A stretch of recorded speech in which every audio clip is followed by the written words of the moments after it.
This week, we're gonna take a step back in time to the Victorian era, where young ladies were expected to be proper and obedient. At least some of them. This one seems to have a little mouth on her. You need discipline! What the heck? And happy St. Patrick's Day from Bean Farm Gaming. And this is our review of Blackberry Honey! I'd like to thank the publisher for providing me a review copy of the game prior to its release. It was developed by Ebi-hime! ebi-hime. It was published by those crafty guys over at Ratalaika. Hear that, achievement hunters?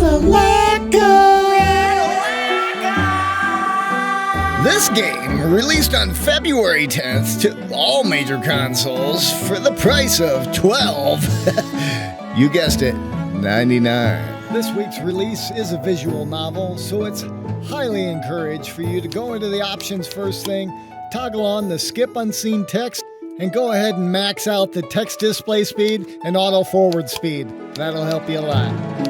Well, it's definitely been a while since we looked at a visual novel here on the Bean Farm. There has been for a while. It seemed like everything that was releasing was a visual novel. That's not such a bad thing for visual novel enthusiasts. Growing up, I really enjoyed the idea of an interactive storybook. You know, something that goes well beyond the stale pages I found lining every shelf at my local library. The idea of the visual novel has always seemed much more appealing. So, what about this one? How will it stack up? Well, let's talk about that, shall we? The storyline of Blackberry Honey was set in the early 19th century, focusing around Lorena Waugh, a maid who was just brought on board of the Hartel estate after being given the boot from her previous job.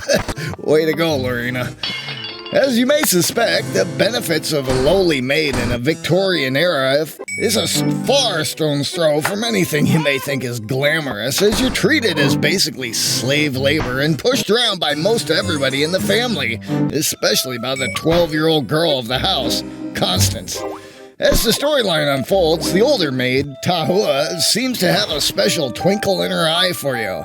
The overly friendly conversations quickly turn to overly uncomfortable situations, with most of Tahua's attention. Then add in some even more awkward whisperings and rumors of Tahua's connection with the dark arts. As strange as that may seem, it's not the dark arts she has such a special interest in, as much as what you got hidden there under your maid outfit. Tahua is not a witch, just a lesbian.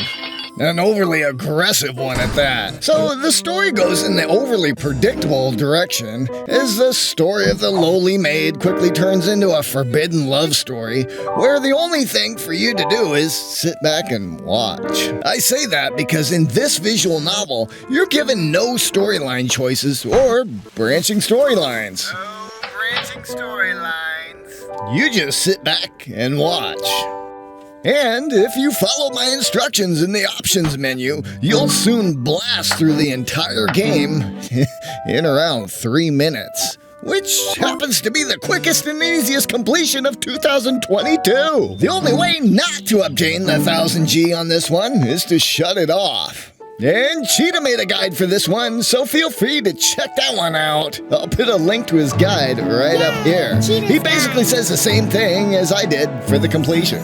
And although a Blackberry Honey follows all the normal template rules found in all visual novels, the lack of choice kills the replay value, asking gamers to shell out $13 for a simple read seems a bit much. But as an overly top-heavy maid will make you laugh, I'm leaving Blackberry Honey with 1.5 beans out of 5. Yep, well, that wraps up that review right there. Here's some notes I took. I put the keys to the truck. So, you know, we make these new review videos every week, so if you're an indie developer or there's something you want to see, Stardew Valley! besides Stardew Valley or Call of Pooty. Let us know your thoughts and recommendations in the comments down below. Be sure to visit again next week as we continue to take humorous stabs at some of the industry's new and upcoming titles. Motor MC. Stay safe out there. We'll see you next time on the Frog.